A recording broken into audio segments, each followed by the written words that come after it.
This is the first time I made a bath bomb using citric acid, baking soda, flour and oil.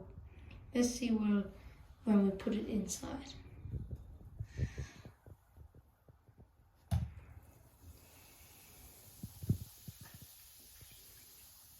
Wow, it's fizzing up really well.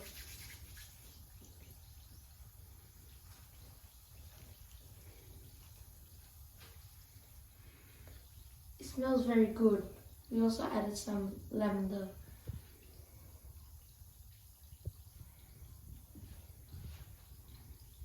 It's fizzing for a long time. The reason why it's fizzing is because when you merge citric acid and bicarbonate soda together, it performs a chemical reaction and makes fizz.